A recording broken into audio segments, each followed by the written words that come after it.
Hey, welcome back to this channel. I am so glad you are here. I'm here in my office at Pioneer Memorial Church, and I wanted to talk about something that seems a little bit foreign from this location, and that is I want to talk about play. Why is play important for our kids? Why play is important for us as parents? And how to use play in discipling your parents into a better relationship with Jesus Christ. So, let's get into it.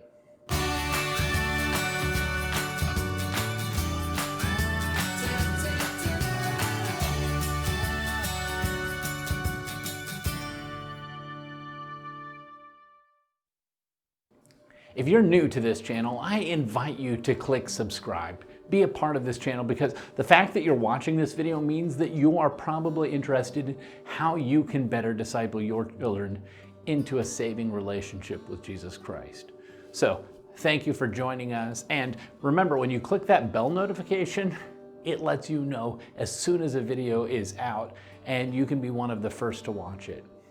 Also, if there are things you would like to know more about, hey, leave that in the comments, send me an email, contact me, let me know. I would like a video about whatever the topic may be, and I'll look into it. So when it comes to play, we often sort of relegate this to a less important place. I mean, there are so many things we want to make sure we are teaching our kids. We want them to do well academically. We want them to do well musically and athletically, and so we have all of these programs that we want them involved in because we feel like this is what successful raising of children look like. And unfortunately, each of these things added to their schedule starts cutting out time for play, one after another. But play is not something to take for granted. Play is important. Play is part of that development that is critical. And so there are 5 things that we can learn about play that we need to be taking into account. First of all, it's healthy. Not only is it healthy because it is giving their brain a break, not only is it healthy because it's giving them freedom and that unstructured time is good for them as far as decompressing, but it's also healthy because they're getting physical exercise. It is helping them fight obesity because when they play, they're not sitting, they're running around. I mean, when you watch your kids play, you are always amazed by how much energy they have because that's how kids play. Second of all, in play, that's where we learn our problem-solving skills.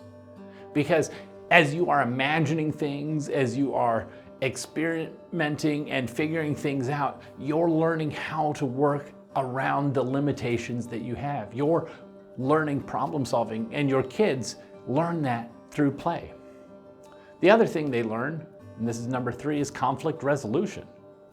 I mean, if you have more than one kid, you know that playing leads to conflict. And that might be among siblings, or neighbors, or cousins.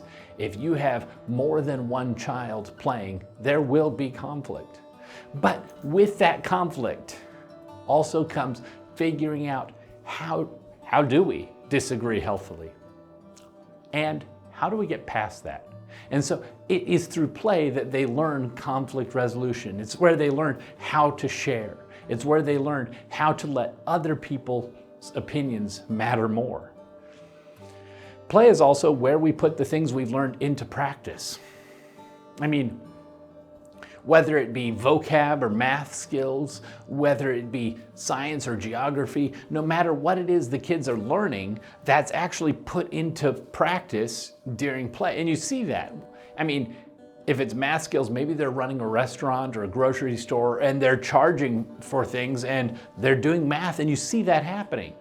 Vocab words, you see that coming out as they play and having conversations, as often the vocab words are shaping the very thing they're playing about. The 5th thing that is important when it comes to play is that's where we actually learn how to have relationships. We learned how to have relationships, what friendship looks like through play. And so this is why I believe that as parents who are intentionally discipling their kids, it's important that we play with them sometimes. And not just necessarily what we want to play, but what they want to play. Let their imagination lead you sometimes. And I know that this is not an easy thing to do because so often we have schedules that take up more time than we have already. We don't have free time for sitting around pretending the most absurd things. But when we take time to play with our kids, we're showing them a few things. We're showing them that we value them. We value them as a child of God. We value them as a human. We value the things they're creating. But also, if relationships are learned and formed in playing, don't you want to be a part of that? I mean, part of parenting is, yes, discipling and training and helping shape our children into the adults we and God want them to be. But isn't it also teaching them how to love?